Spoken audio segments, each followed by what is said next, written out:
This week on the Upstage, we're getting into Swamp Tour, DCA is changing the competitive landscape, and new closers are hitting the field.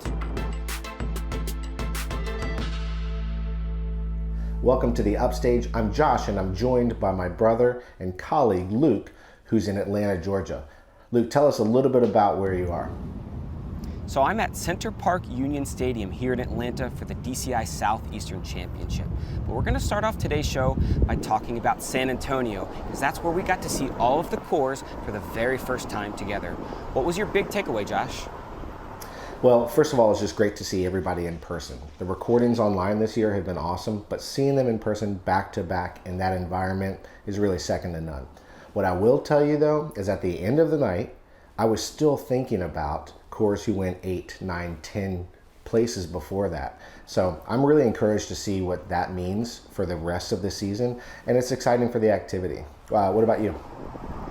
The big conversation piece for me is actually how it shook out competitively.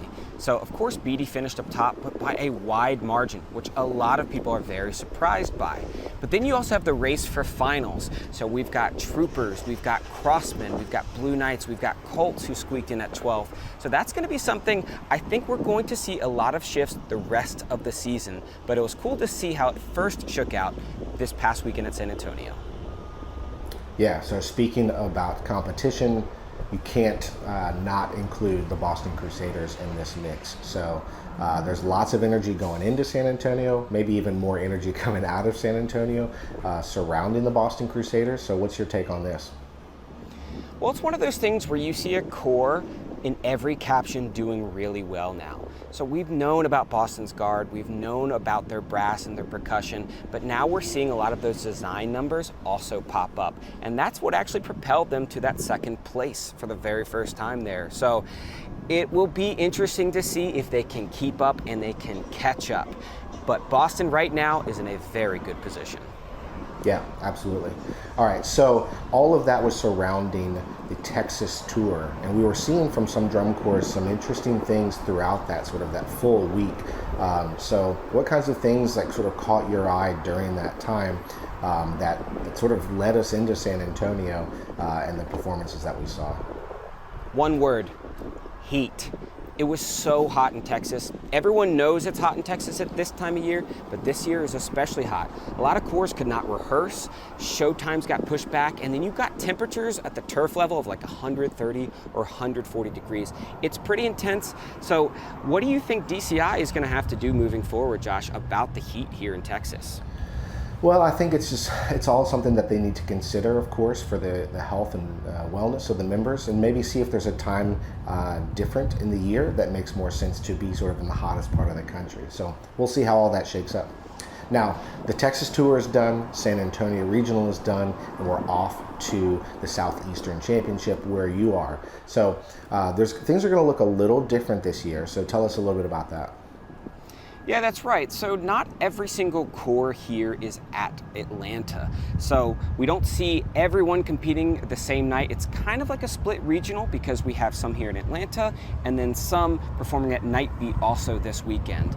So we still will get a decent idea, and it's actually going to play out pretty differently in terms of seating heading into Allentown. Yeah, so speaking of seating, pay close attention to how things shake out going into Allentown, because the seating actually is based off of not only tonight, but also for the corps that are competing in both tonight and NIGHTBEAT. You'll see some interesting things happen as the schedule for Allentown gets announced soon. The usage of narration in this year's shows is prevalent, right? There's not only quite a few corps that are using narration, but it's also sort of consistent throughout the entire show, right? So I think rather than it just sort of being a small little blip here or there, it's something that helps tie together the storyline, and so it's sort of necessary for it to be prevalent and present throughout the entirety of the show. It's inescapable.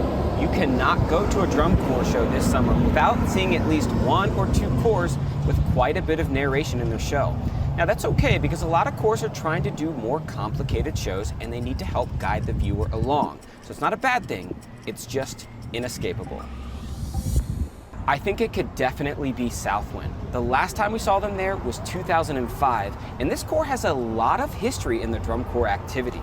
They had a great show then, they've got a really cool show now, so they could be performing on Friday night again this year. Yeah, I'd love to see Southwind in the mix again on Friday night. I will say though, I think that Guardians actually might be taking that spot this year.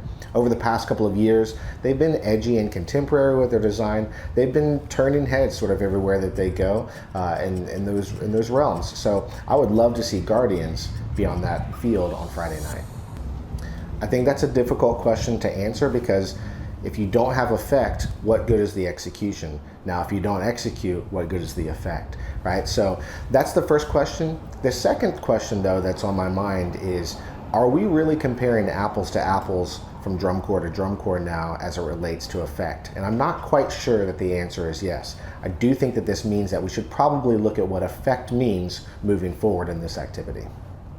I think the biggest influence on effect scores right now is definitely the design. You rarely see corps outperforming their content score in the effect caption. So it's the designers really before the corps members even step to the field that are really determining what that score is going to be.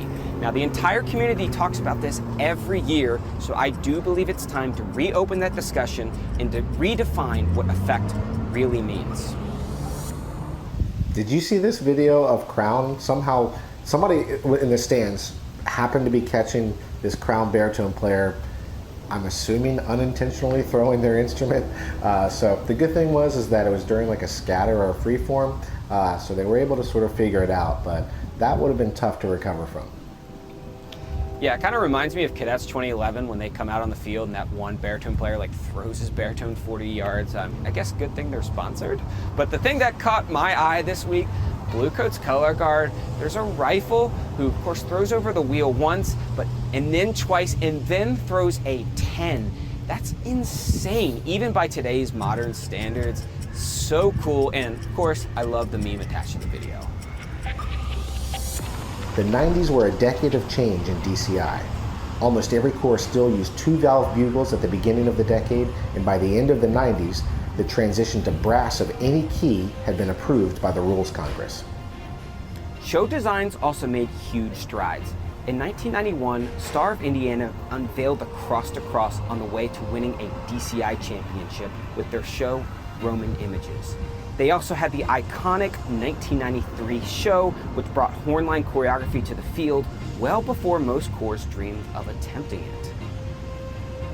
The decade came to an end with the second tie for gold in 4 years, between BD's Rhythms at the Edge of Time and SCV's avant-garde Inventions for a New Millennium, which many DCI fans hold up as one of the best preamplification shows ever.